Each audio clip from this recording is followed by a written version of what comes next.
YouTube, what's going on, family? This ferocious Mgtow coming back at y'all again. Tell you a little bit more about my crazy life. I'm sure a lot of you all can relate that went through similar experiences, and also the fact that a lot of men and young men grew up with no fathers. So red pill men have to be the virtual fathers, uncles, big brothers, good friends, to help our brothers out, because a lot of brothers is going through literally hell out here with this system. So get that out the way. All right, subscribe to my channel and point other men to my channel. I want to try to grow this channel, so I'm prepared to put the work in. I just got to turn it on and just start talking. I'm sure guys will be able to benefit from my story. So let me get into the story. Yesterday I was on, actually I was at the gym. There's another thing, guys, side note, take your asses to the gym. Put the candy down, the potato chips, and go to the gym. We need to be in excellent shape, just for our general health, you know. But anyway, I was at the gym and I received a friend request on Facebook, and I'm looking at the name and I didn't quite recognize the name right off, but then I thought about it, and I hit the picture, and then I realized who it was. It's actually my first love.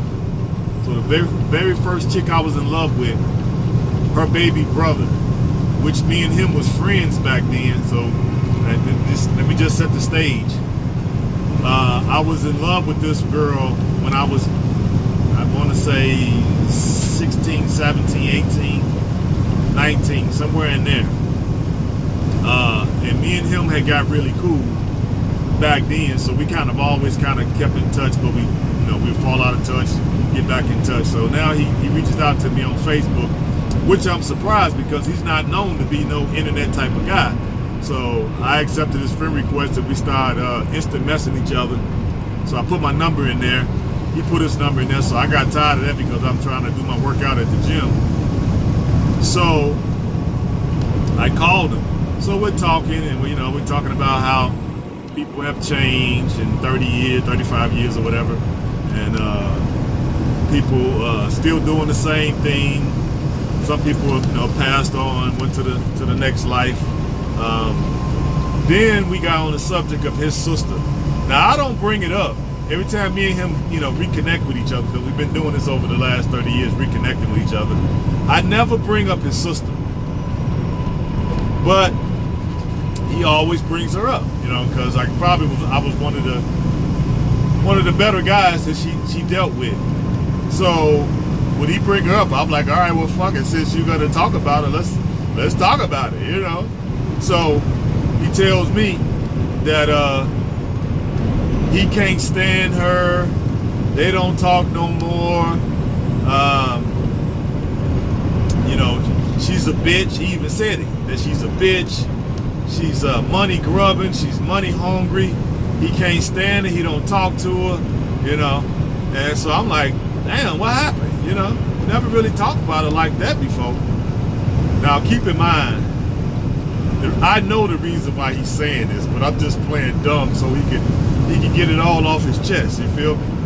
So she's a detective for the Chicago Police Department. I think she's in robbery or something like that. Now she's been a detective now maybe over 20 some years. So I already knew what it was, but I just wanted to hear what he was gonna say. Now keep in mind, back in the day, we were drug dealers, okay? He sold drugs, I sold drugs, her older brother sold drugs, even her sister, her big sister, sold drugs. So she was like the good girl. She went to Catholic school, grammar school. She went to Catholic school, high school, an all-girl Catholic school at that. But I was her boyfriend, so I'm quote unquote a street guy, gang banger coming up. I've changed my life since then, but don't get it twisted. I ain't forgot, you know. But anyway, so she used to hold my drugs. She used to hold my guns. Go on. Trying to let this guy in. He's driving freaking slow as hell. Y'all see this old Zinga truck? Wish I could have had a big punching, a boxing glove on the front of my truck. I could hit a lever and just knock his ass over there in that lagoon. But anyway,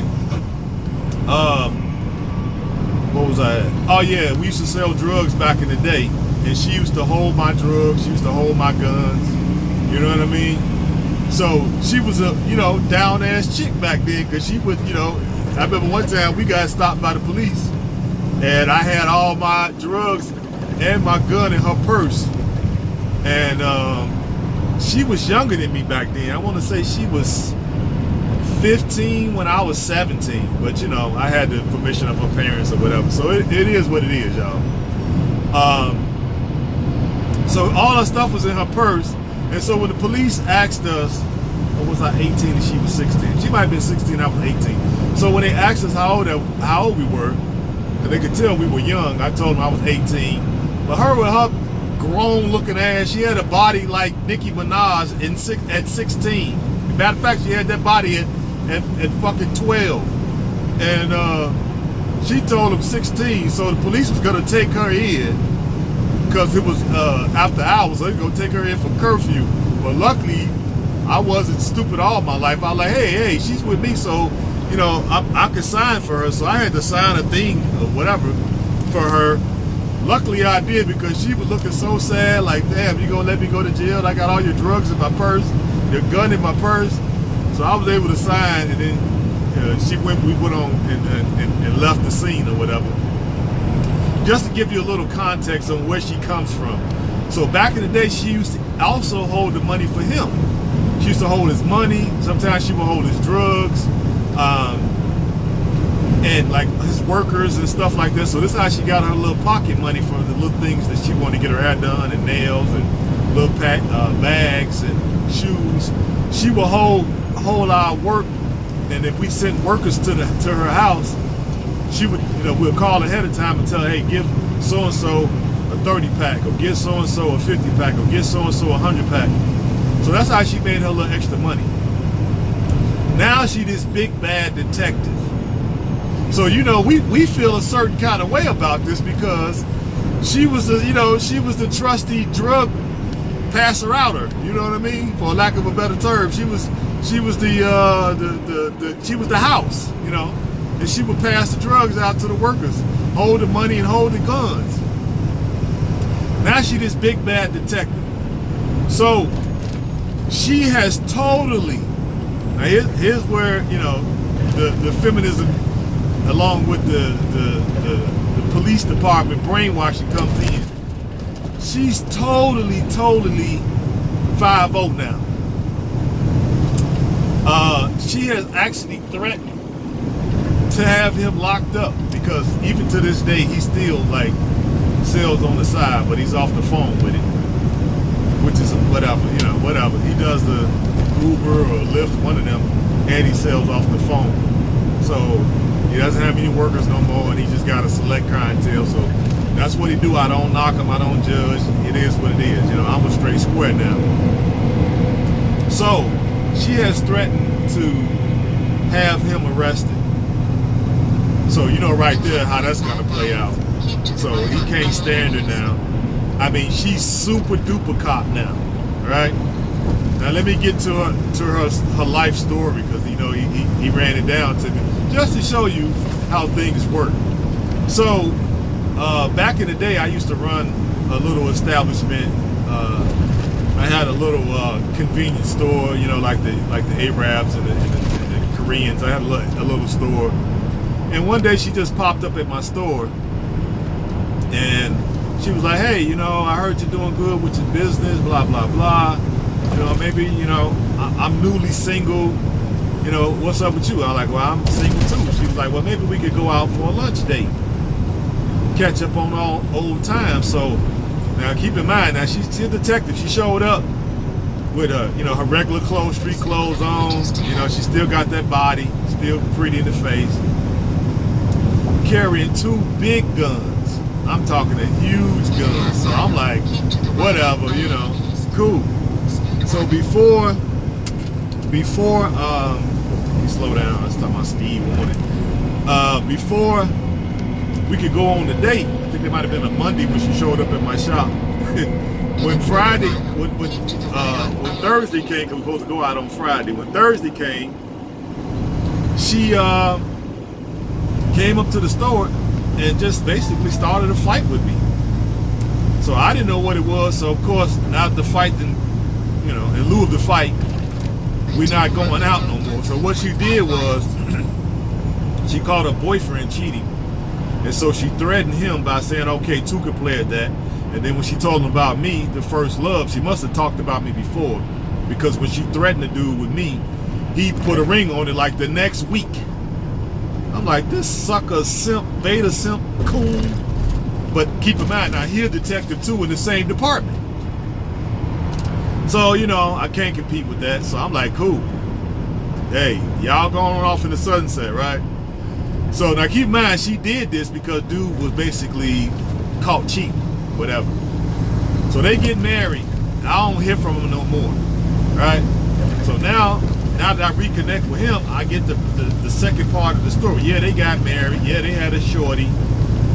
Come to find out, dude was so fucking treacherous as Chicago PD detective. He was sleeping or had an affair with a chick, another lady cop, in the same freaking department. That's what a punk ass get, right? Dude not only was cheating with the girl, he was hitting her raw, got her pregnant. She had twins.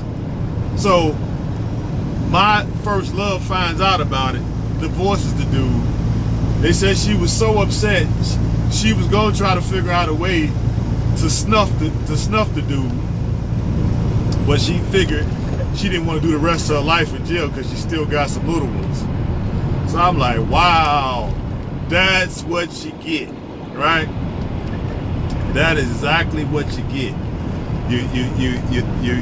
You throw away your family, you throw away your friends, you forget where you come from, and you marry this cat from another side of town, because we're from the west side of the city, Chicago. I think this dude grew up on the south side, so we rock with them, but we really don't rock with them. So it just depends, you know. If they cool, we rocking with them.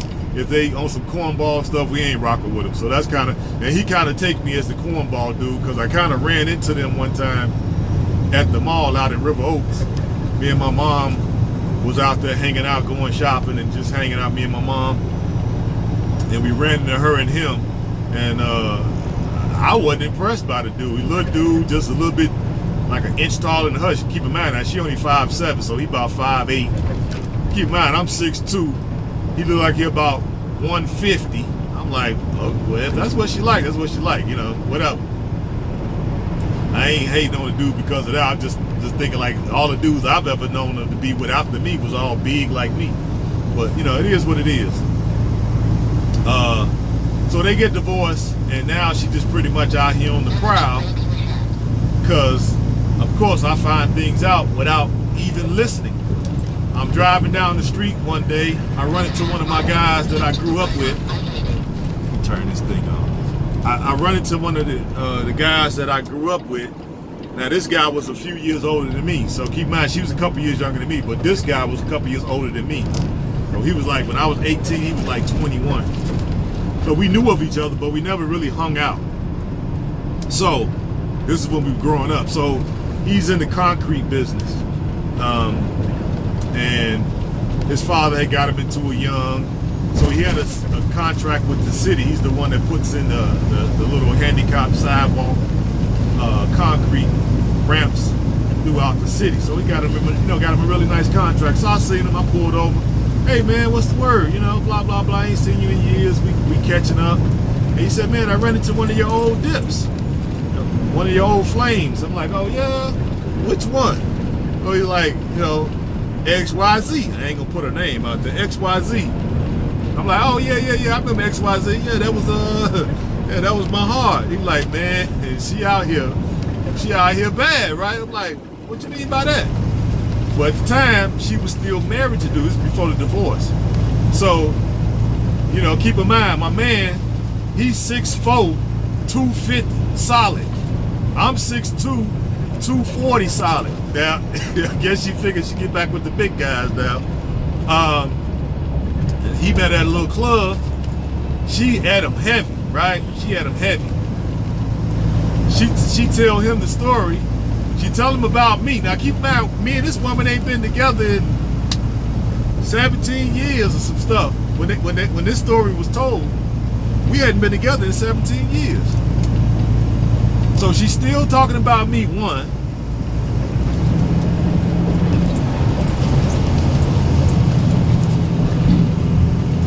This guy just basically cut me off, bastard. But anyway, she tell him about me. She tell him about the husband, and that, you know, they on the outs or whatever, and that she looking for, you know, somebody to hook up with.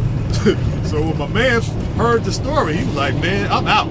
He said, she cute, she got a nice body or whatever, but I ain't fucking with Pete. I ain't messing with 12 or police. So he basically dipped out on her. I'm like, yeah, man, I dabbed up. I said, I don't blame you, man. You know what I mean? She my first love, and I know I can always go back if I want, because I'm the one who imprinted her. That's a you know, that's a little reference to Ron Wills and those guys. Who speaks about that? Don Wills and my man Roger Allen Curry. They speak about the imprint. So yeah, I'm the first one imprinted her. So yeah, I'm gonna always be able to go back if I wanted it, but I don't want it because she PD now. You know, she's 12 now. She's police. So he dipped out. So it just show you, and now that she has embraced that life fully, and she's a feminist, and she's a police, okay, regular dudes will not talk to her. She basically gotta get total simps that don't know no better. And then eventually she runs them off because she's too domineering now. So the lesson to be learned in this little saga about my life is, why is these guys driving so freaking slow? What the hell? I don't get it. He about to cause accidents slow as he driving. Alright, but anyway, the lesson to be learned, if you're talking to a lady, you know, quote unquote, I know a lot of us are going Mgtow monks and whatever, and we're just not dating, and some of us are pumping and dumping. I know it's a huge range of us. Some of us still married, some of us in the process of getting divorced. I get all that. So what I'm gonna say here is, if you meet a chick, or you even just, you know, in an environment where these chicks are at, and she tell you she's law enforcement, run. Literally run away. If she's a cop, if she's a county sheriff, if she's I got to get into the story about the county sheriff because my ex-wife was a county sheriff, so I got to get into that story. It's going to be the next episode, but remind me, I'm gonna come back to that. If she's a parole officer, if she's a probation officer, if she works in, if she's a nurse in the jail system, if she's a counselor, if she's a school teacher in there, if she has anything to do with law enforcement and corrections, if she's a judge, if she's a stenographer, if she any of that, if she worked down at the courthouse as a clerk, if she any of those things, run,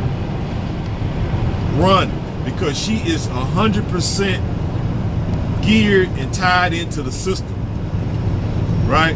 The system is straight up man-hating, and they're out to destroy men. If she works for that system in any capacity, she's gonna ruin your life. Ruin your life. So The lesson to be learned is do not, I repeat, do not deal with any of these chicks in any of these departments, any of these law enforcement agencies, FBI, CIA. If she worked for the government, if she's in the military, oh my God, any branch of the military, run. The only exception I would give, and I think I should even do that if you were in the military too, but even then I think you're still going to get screwed. So I would say if she's in the military, if she's in supportive cast of the military, if she's in a military town, don't deal with her. Because when them guys come in, and if she's at a port and she's in a military town, don't deal with her. Now, I've never been in the military, I was a street dude, so my military was going to jail, so that's my military. So I'm gonna say that story, my jail term, for another day, because there's stuff in that for people to learn. But I'll come back to it. So back to these women. If she's in any of these fields, do not date her. Run. Matter of fact, I would go so far as to say don't even pump and dump these chicks. Don't even do that. Just get away from them. We need to punish these chicks by not giving them no validation, no attention, no acknowledgement, period. No acknowledgement, period. Because they work for the system and they know they got a first-hand view, a bird's-eye view of how the system is grinding men up and using them for cannon fodder. So if you date a chick like this, you're only gonna be headed for trouble. You're only gonna be headed for trouble. So if ain't nobody said it, I'm saying it. Don't deal with none of these chicks. Get you a chick that's a secretary, or get you, something neutral, where it doesn't have anything to do with the government and this system. Lord, guys, look at all this traffic. Lord, why? I call myself leaving in the middle of the day to get ahead of the traffic. Like, dude, why you racing right up? This goofball here to the right of me just gonna race right up to put the brakes on. Idiot. Look at this traffic, y'all. Lord have mercy. But anyway, that's what I wanted to share with you guys. If a chick is law enforcement or dealing with the government, the military, or the courts, if she's a meter maid, any of that, okay, if she works down, if she's a clerk down at the place where you pay your tickets, don't deal with her. None of that. So that's my rant for the day. I guess it's a rant basically, and a story time and mix into one. But I'll continue this later because I've got this traffic and it's gonna blow me. So okay, subscribe, get other guys on my channel, tell other guys about my channel. I'm gonna be adding some good things from my childhood and my upbringing. I got a lot to contribute. So I'm sure a lot of guys will be able to help this, be able to get help from this and all the mistakes that I went through. So you don't have to go through these. We should be helping each other out, because I don't want to see brothers go through the life that I went through. I came through, and I'm forged of steel. So I did well for myself. And I like the guy that I am now, right? So I want you guys to feel like that, but I want you to catch it early. I'm already, my next birthday I'll be 54, but I look like I'm 34 because stay in the gym and do the vegan thing or whatever. I have to talk about the vegan thing too.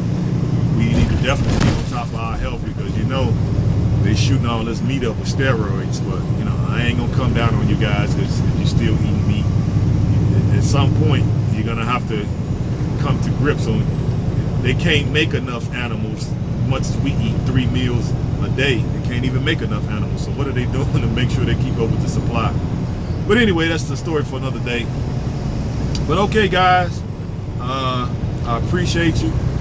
Subscribe to the channel. Tell other guys to subscribe to my channel, because we got big things we're trying to do over here. I need you guys' support. So, all right, check it out so I can pay attention to this traffic. Peace.